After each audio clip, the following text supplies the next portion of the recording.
Good morning, Boker Tov. I want to thank our sponsors for this morning's Emunah Shir. Dvorah and Avi Orlan in memory of their beloved daughter Miriam Esther Bas Avram Yitzchak. By Hadass and Ross Summer in memory of her beloved niece Nifar Bat Orit. Commemoration of her 5th year at site. Neshama should have, both their neshamas should have an aliyah. Amen. Okay, we are still working on this piece by Rav Wolbe in the second chelik, the second volume of Alei Shor, Sha'ar Revi'i. And his essay here on Tefillah Ubitachon. So we finished the first half. We're at the asterisk on page Tuf Kuf Tzadi. Everyone see where we are?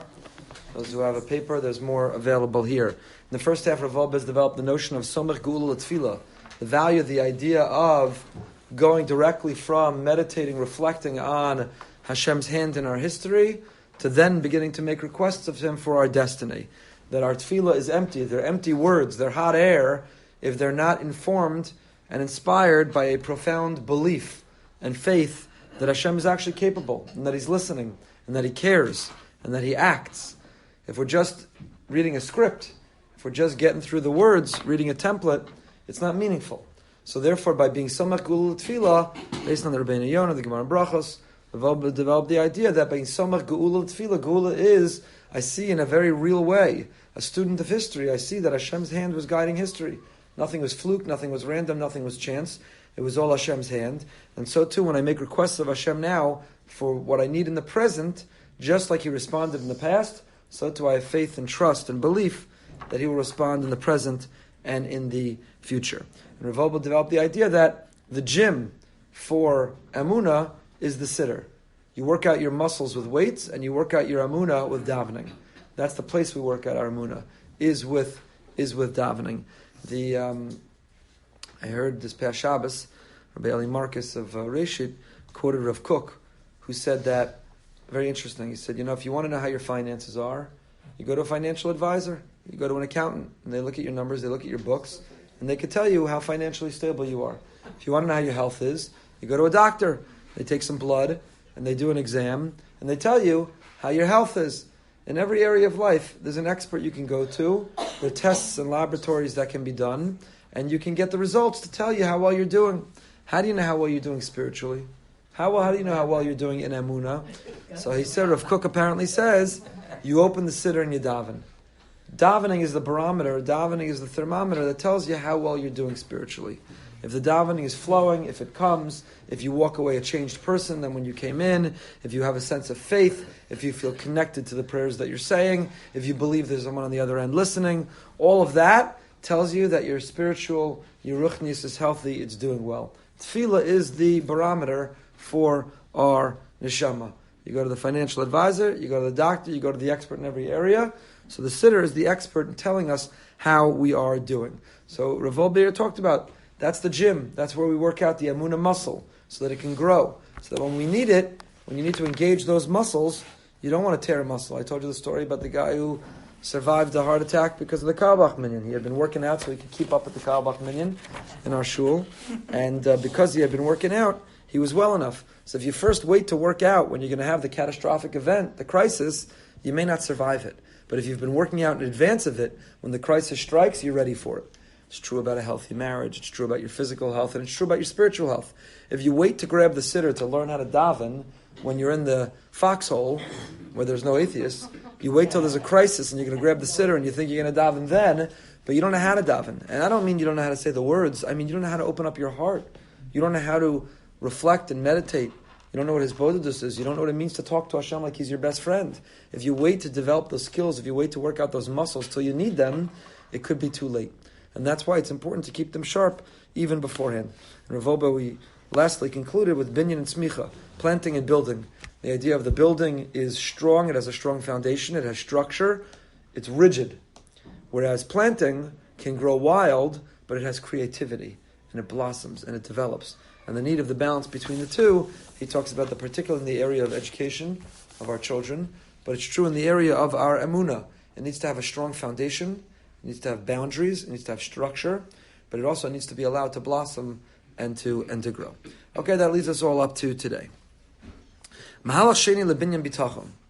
Hakashal mahalach harishon hanal, says Rav Wolbe. The second approach to how do we build bitachon? You have to build it. It doesn't just happen.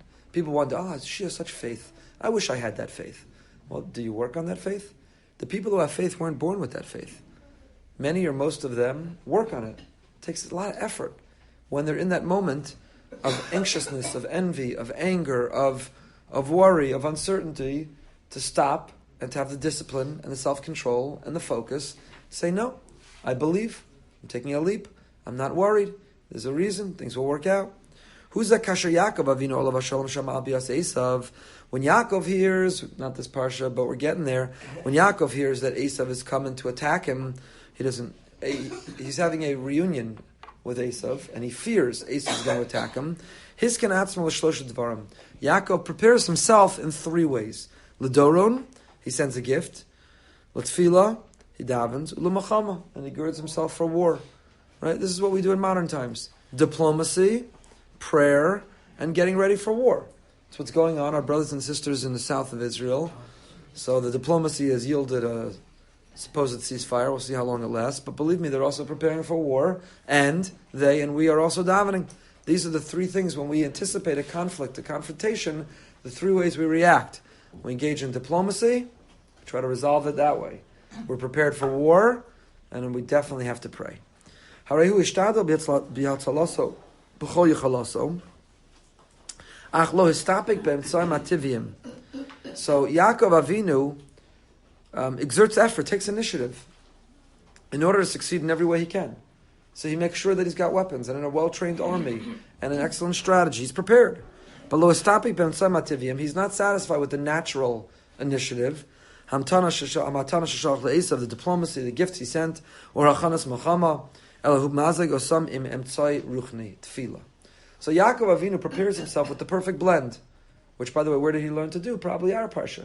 When he has the dream about the ladder connecting heaven and earth, he realizes that the mission of our lives is to be that ladder, that bridge to connect heaven and earth.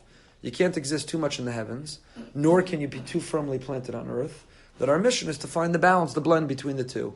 To be firmly planted on earth, to live in the physical world, and at the same time to have our head in the clouds, so to say, to also have access and to have experience of being in the heavens.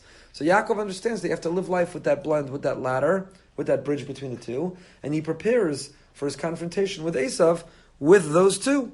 So he gets ready for war, he prepares shuttle diplomacy, he's got gifts that he's going to send, but at the same time he doesn't neglect preparing spiritually through prayer. When Yaakov's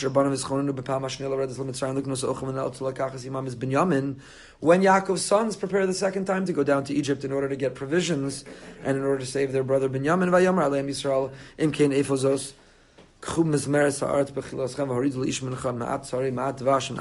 Neches Valad Betenim Veshkedim, the Kesef Mishnah Kru Biedchem, as a Kesef Amashab Befi, Am Techosechem, Tashivu Biedchem, Ulai Meskazer, Vesachechem Kru Kumushuva Laish. So, Velakim Yitain Lachem Racham Lefnei Haish. So in Parshas Miketz, when Yaakov sends them back the second time, he says, bring gifts, write a nice thank you note, get ready to what you're going to say when you have an audience with the Viceroy of Egypt, but also may Hashem bless you. So you'll be all ready, you have everything you need. Only thing you're missing is tefillah, and I'm davening for you. So you see twice that Yaakov, when he's ready to confront a challenge in his life, which Yaakov had no shortage of, he prepares both in the natural means, in the natural way. He does what's necessary. And he also finds the balance. He doesn't forget to pray. Gemara says this very explicitly. What do you do if you want to become rich? You work hard. You go to a good school, you get a good degree, you get a good job, you work hard, and you daven to the person who gives money. What do you do when you want a good shidduch, you want a baby? You produce a nice resume, you hire a nice shadchan, you go on lovely dates, you find the right person, and don't forget to daven to the one who makes the zivugim. What do you do when you want good health? You go to the doctor, you go to the gym. The Gemara says explicitly that there's the balance. Many people fail in one direction, they take too much initiative and they have no faith. They think it's all entirely up to them. They take the credit when it goes right, and they blame natural circumstances when it goes wrong, and they see everything having to do with human initiative, the physical realm, and they don't see God as having any role. And other people fail in the opposite direction. Everything's up to God. I don't have to try hard, I don't have to work, I don't have to have ambition, I don't have to take responsibility, I don't have to be accountable, because it's all up to Hashem. Everything's up to Hashem. Our derech, the proper derech, is the one that's right in between. The balanced, the Rambam's golden mean. is to find that balance. We take the initiative as if it's all up to us, but we put our trust in Hashem as if it's all up to Him. So you're sick, you do what you need to do to get better, and you go to the doctor. You want to earn a livelihood, you have ambition and drive to work hard, but you believe that Hashem is the one who gives us whatever we need and whatever we deserve. V'chulei v'chulei. Harei darcha shel Yaakov Avinu hu limzog teva im lamala min hateva. Yaakov's methodology, Yaakov's path is to join nature with above nature. You can't succeed in the physical realm without davening. Prayer is the window, the key that opens the door. Kodesh Baruch Hu has storehouses and storehouses and storehouses filled with bracha for us. And He wants to give it to us. But we've got to turn the lock and open the door. We have to open it in order to get that flow. Bracha milashon brecha. A bracha is a flow. In order to initiate that flow of blessing in our lives, we have to turn the key. And how do we turn the key? Tefillah, prayer, talking to Him, asking Him, expressing gratitude to Him. That's how we turn the key. So through this, about Yaakov, we learn an additional method about how to grow bitachon. Zui sugya mefureshes benida. And this is a Gemara in Maseches Nida. Anshe Alexandria Shalos Rabbi Yeshua ben Chananya Shlosha Divrei Derech Eretz. V'shnayim mehem hem eila. So the men of Alexandria, Egypt, asked Rabbi Yeshua ben Chananya 3 questions. And here's 2 of them. Ma yasa adam v'yechkam. This is what I was mentioning. What does a person do to become wise? I want to be smart. I want to be wise. I want to have insight. I want to work on my memory. What do I need to do? So Amar Lahem, Rabbi Yeshua ben Chananya says, Yarba b'yeshiva v'yemayit b'schora. Sit and read, and learn, and study. And v'yemayit b'schora. Stop being involved in all the hak. Stop running around. Don't be so social. Don't be on social media. Don't watch on Netflix. Don't be running around with business all day. Yarba b'yeshiva. If you want to be wise, they have not yet invented a chip that you could download to your brain. You're not going to just be able to overnight, download terabytes of information into your head. If you want to be a chacham, then yarba b'yeshiva. You got to sit, you got to read, you got to learn, you got to study. So Amar Harbe Asu Kain V'Lo Ilahem. So the men of Alexandria challenged Rabbi Yeshua ben Chananya, and they said, "What are you talking about?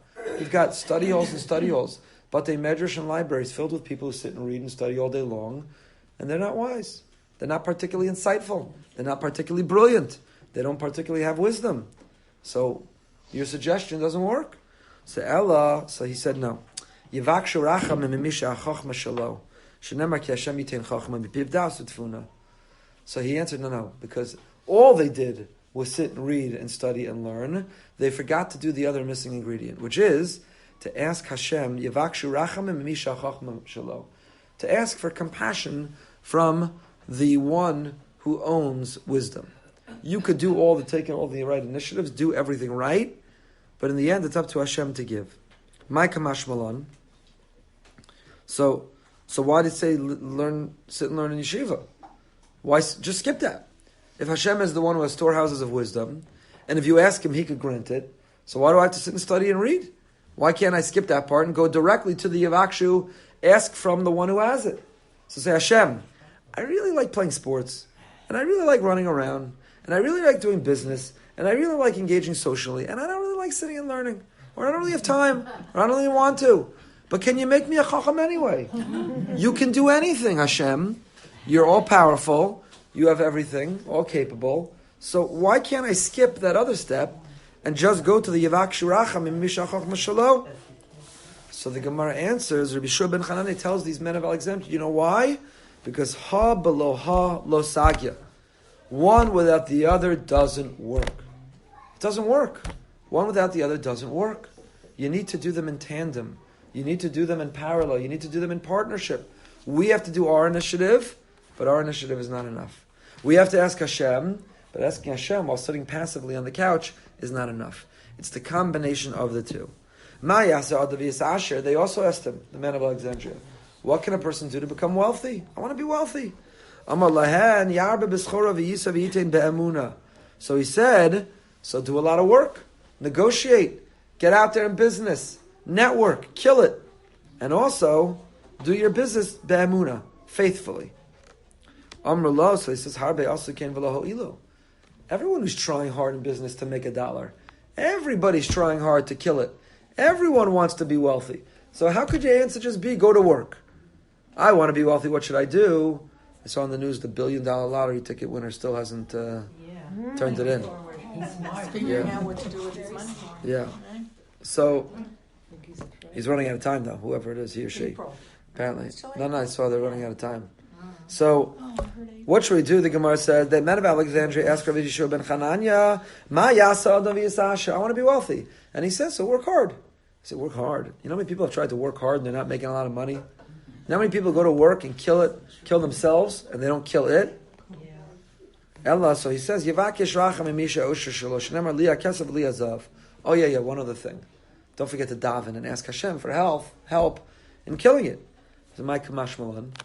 Why do I have to then go to work? If Hashem's the one who could make me $1 billion lottery winner, why can't I skip the work, just buy the lottery ticket, and become the billionaire? Says the Gemara, ha balaha lo sagi. Because it doesn't work. If all you do is go to work, a lot of people have tried that, haven't become wealthy. If all you do is passively sit at home and daven, you're not going to become wealthy. Ha balaha lo sagi. Hare afil l'chachmas hatayra liyaspik l'harbas b'yeshiva. It's an amazing idea. So maybe you'll say, when it comes to money, it's so mundane, it's so profane, that you have to take your initiative. And I'm sorry, that you have to daven for it. Because you need to imbue it, you need to inject it with some spirituality, you have to daven. But Torah learning, to become a chacham, I'm sitting and learning. Isn't that what Hashem wants? I have to daven for it? Isn't it obvious that if I'm sitting and getting through the Gemara, Rashi, Taisus, and the Reb Chaim, and the Tzais, and I'm breaking my teeth over my learning, and I'm trying to become wise, isn't that enough evidence to Hashem? On top of that, I have to daven? It's an enormous chiddush of the Gemara. Yeah, you have to daven. You're struggling to get through the Tosfos? You're struggling to remember what the rabbi says at the Amunah Shir any given week? By the next week, you forgot what he said the week before. You can't remember anything that you're learning? So it's not enough to be learning. It's not enough to be working on the learning. You got to daven to Hashem. May I remember the learning? May I have insight from the learning? Can I break through and comprehend the learning? May I retain the learning? It's not enough to be learning Hashem's Torah. Even in a religious activity. Even a religious activity needs davening. You know what sometimes you need to daven for? Daven to Hashem, that you're able to daven to Hashem. One of the holiest tefillas is to daven to Hashem, to be able to daven to Hashem. We all do it. I think I mentioned it a few weeks ago. We do it maybe without realizing we do it. Every time we daven that we be able to daven. Hashem sfasai tiftach, ufi yagid tehilasecha.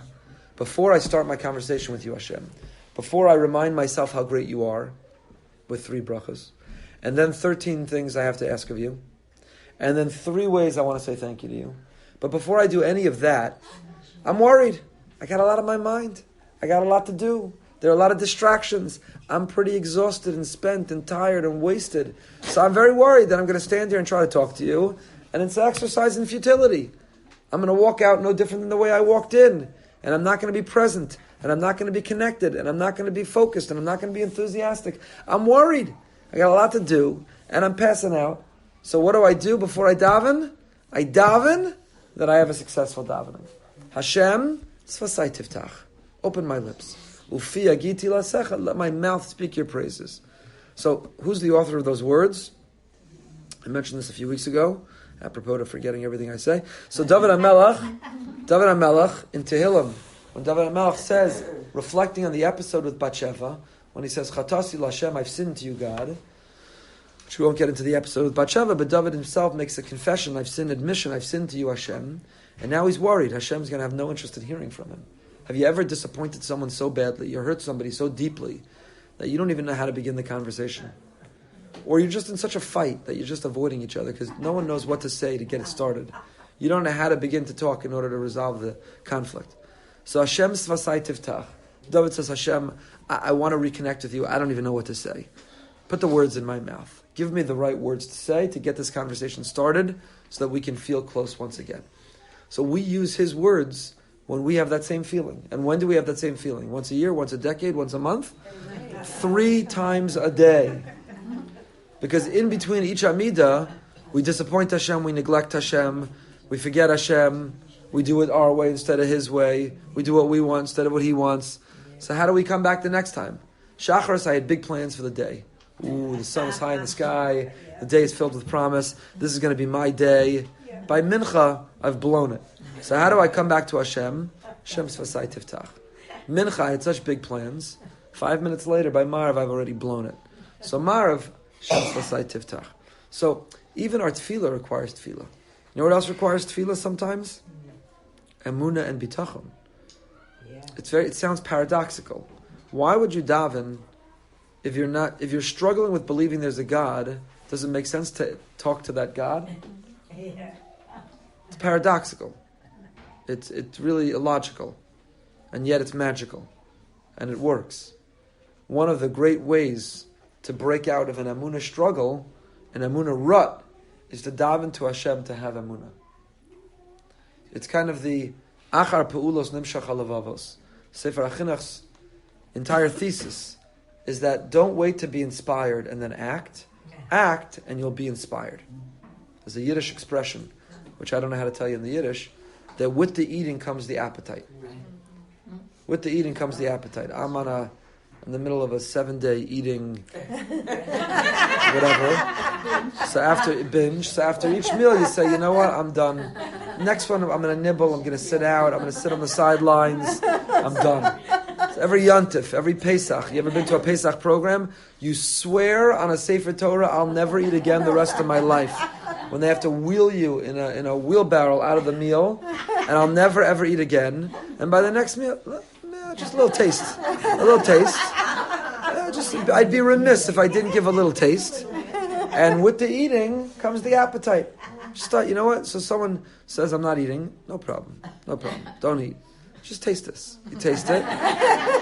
With the eating in life, it's a great Yiddish expression. With the eating comes the appetite. It applies within all area of our pleasure centers. That even when you think you're not in the mood, with the eating comes the appetite. Don't wait for the appetite and then you'll eat. Start eating and the appetite will come. Achar peulos nimshach halavavos. So the same is true. So Sefer HaChinuch says that's true with all of mitzvahs. Do the mitzvah and the inspiration will come. Don't wait to be inspired and then do the mitzvah. So the same is true with emunah. Ha'emanti ki adaber. Ha'emanti. How do I get emunah? Ki adaber. Because I speak about emunah. When I say please God and thank God and with God's help, be'ezrus Hashem, be'mirtz Hashem, chastei Hashem, not just as expressions, but when I feel, when I talk about emunah, ha'emanti. Why do I have emunah? Ki adaber. Maybe I wasn't feeling it when I said please God, thank God, with God's help. But when I said those things, I thought about it. And because I spoke about it, it yielded, the result was, I felt emunah. So, start eating, start living with emunah, and then you'll see Hashem everywhere you look. You see Hashem everywhere you look. Don't wait to be inspired. Don't wait for the appetite for faith, and then you'll have faith. Live with faith, and you'll have an appetite for more faith. Live with Hashem, and you'll see Him everywhere. So even for the schus, to acquire chachma, which again is a spiritual, you'd think, I don't need to daven, that in itself gufa is spiritual. The answer is no. Daven for your davening. Daven for your emunah. Daven for your Torah learning. Daven for everything. Shebli riboy alimud einat tefillah mo'ila. Lo yadu zos anshe haTorah, ki aza yishochem tefillos ba'osher, lefnei nosen haTorah sheyizku lechachmasa. Umi yodea kama gedoli Torah b'korach chochem le'ibud ve'ena meshavim, mashi yicholem lios. Nesha tefillas mi b'dilugim u'v'mehirus. He says, Rav Wolbe, do you know how many great Talmidei Chachamim, do you know how many great scholars and righteous people we don't have that we could have had if only all those who are spending so much time learning would also daven for their learning? Sometimes they're so engaged in the davening that they're neglecting the davening. But one doesn't work without the other. The two go hand in hand. It's really, Rav Wolbe's kind of bemoaning a tragedy of people who are externally living the motions of a rote, observant Judaism. We're doing mitzvahs on the outside. We're learning Torah on the outside. We're going through the checklist of everything to be doing on the outside. But if it's not molding and shaping and refining and cultivating a more faithful person, then it's not working. It's all there to turn us into people of faith, of emunah and bitachon, to achieve a sense of dveikus, the Baal Shem I shared with you, that there's not 613 mitzvahs. There's really one mitzvah, of clinging to Hashem. And there's 613 opportunities. The mitzvahs are invitations and opportunities to cling to Hashem, but at its core, the essence, the essential goal is dveikus, is to cling to Hashem. So if I sit and I learn Baba Metzia, Baba Kama, Baba Basra, I'm sitting and I'm steiging over learning, but I'm not connecting that learning to feeling closer to Hashem. The learning is not about what Hashem's vision is for His world. Two people walk in, they're both holding a garment. One says the whole thing belongs to me, the other one says the whole thing belongs to me. So what's the halacha? Who owns it? It's the beginning of the Gemara Baba Metzia, so who owns it? So if I don't some time in that process of analyzing and dissecting that sugya, if I don't say what we're trying to explore and arrive at is, how does God see ownership? And how does God see fairness? And what does God think is the equitable thing to do here? Because it's all about how do I get closer to God by tapping into His vision for a perfect world. If I'm just learning it as a intellectual gymnastics, and I'm not in the end connecting to Hashem, I'm lighting the menorah because light is nice and it dispels darkness and it's a heichatimtza to be able to get gifts and give out gifts and eat jelly donuts without feeling guilty. But Hanukkah is not about seeing Hashem in that light. It's not about seeing even the natural as supernatural. It's not about using the light to see the blessings and the miracles all around me. Then what have I accomplished by going through the motions and the road of lighting the menorah? So Rav Wolbe is bemoaning that even when you're engaged in spirituality, like learning Torah or doing mitzvahs, but you're not davening for them, ala nisan v'ala purkan. So I light the menorah, but I'm not tapped into the tefillah of Chanukah, to the magic, to the spirituality of Chanukah. Then what am I doing? Lo kavana me'umka deliba, v'arotel es asher, v'atz baboker la'asko, ha'achar etfila chatufa v'yevesha. So it's amazing. You could have people who come to shul, and kol kavod, already they're getting up early, they're coming to shul every morning, they're engaged in davening, but the davening, he describes it as dry. It's a dehydrated davening. It's dry, it's absent any energy, any enthusiasm, any presence. So the person's at shul, but they came a few minutes late, and they left a few minutes early, and they had a few conversations in the middle, and between the conversations they checked their text messages, and at some point they check off, flew through the words of the siddur, but they never ever had a real conversation with Hashem about the day ahead, or needing His help, or gratitude for what success they had yesterday. Tefillah chatufa v'yevesha. They ran out after an abbreviated, abrupt davening that's dry. Who goes el me'atzmo, that person is robbing themselves of divine providence and intervention. Who knows? So what happens? The lawyer has scheduled to appear in court that afternoon. The doctor is going to do surgery that afternoon. The businessman is negotiating a deal that afternoon. Whatever the area of a person's profession. So they spent days or weeks or months preparing for the trial, or for the surgery, or preparing to cut this deal. They prepared for months. They were up all hours of the night. And they even came to shul the day that they had to walk in. But the davening was dry and empty and rote and lacking. So the key ingredient to success they left out. With all the preparation and with all the effort and all the initiative. And Rav Wolbe says, you think God needs your tefillahs? God doesn't need to hear you. But you deprived yourself. Imagine there was an expert lawyer. Imagine you had access to the top Harvard lawyer of all time. You could sit with the Supreme Court justice and say, I got a big trial tomorrow. Can you give me some advice? And you neglected that chance. You're a surgeon. You had the opportunity to get the mumcha, the expert in the field, to give you advice what to do with this complicated surgery. A businessman, Warren Buffett, could advise you on what the best way to cut that deal is and what to invest in. You had the greatest chance and you neglected it with all your prep and all your effort and everything you did, but you neglected the number one thing that could have led to your success. You didn't punish Warren Buffett. You didn't punish the Supreme Court justice. You didn't punish the doctor who you didn't consult with. Who did you punish? Yourself. Says Rav Wolbe, the same thing. When we fly through a davening, it's dry, it's empty, it's lacking, it's rote. With all the other prep we did for success and everything we're about to do, if you don't ask for help, then you deprived yourself. By not focusing and by not being patient and present and mindful. I tried every time I have to give a big speech on my way in. I have a little tefillah, I have a little conversation always with Hashem. So Kadosh Baruch Hu, put the right words in my mouth. Help me b'mar b'kvod shamayim. I'm trying to simply inspire people to draw close to you and to achieve your mission for the world. I need your help. I need your help. Because I know you're only as good as your last speech, and who says the next speech you give? It's true. Believe me, I live with that, I won't say anxiety, because I don't get anxiety from it, but I live with the acknowledgement that as easy as a speech flowed last time, you could be searching for the words, or stumbling on the words, or forgetting what you're about to say, or lose your voice, or a million things could go wrong. We can never take for granted that what we have we'll always have. And nor can we put in all the efforts. You spend hours writing a speech and researching and reviewing drafts of it, and you're ready to give it, but you forgot to say on the way in, Hashem, HaKadosh Baruch Hu, I need you. How many people spent hours and wrote many drafts and consulted and worked hard and practiced and memorized and fell flat on their face? So whatever area of life, the key ingredient, this is the key thing, going into that business, going into everything. From the mundane, putting all the ingredients into the potato kugel, but HaKadosh Baruch Hu make the potato kugel, make my challahs rise exactly, make the challah not too watery, not too dry, make the whatever. Everything is Hashem. Somebody came to me recently, a young person. I was very inspired by the question itself. But a young person came and asked me, Rabbi, several people have asked this recently. There's so much going on in the world. There's people in our community who are terribly ill, people who have had tragic circumstances. There's 400 rockets fired in one day to Israel. Our brothers and sisters still sit under the threat of rocket fire. So I'm going to ask Hashem for my little insignificant, petty, nothing, stupid thing. Hashem, help me win my soccer game at school.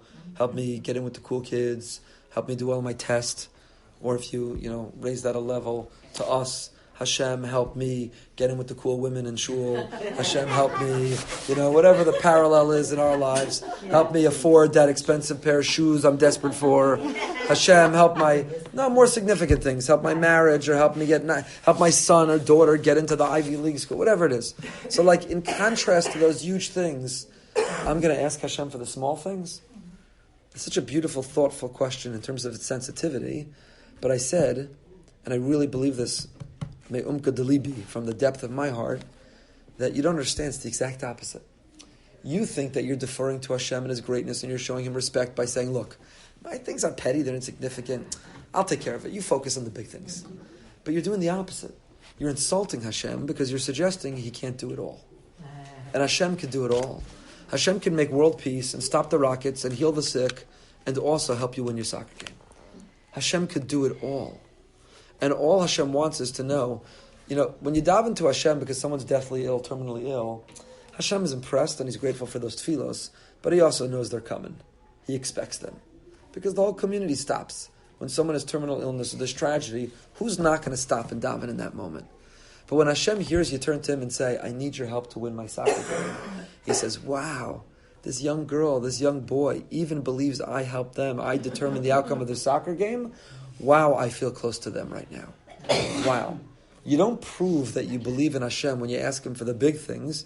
You dafka prove that you believe in Hashem when you ask Him for the little things. When TiVo first came out, when I was a kid, there was a commercial. A guy's watching a football game, and the game is tied with 3 seconds to go, and his team is going to try to kick a field goal to win the game.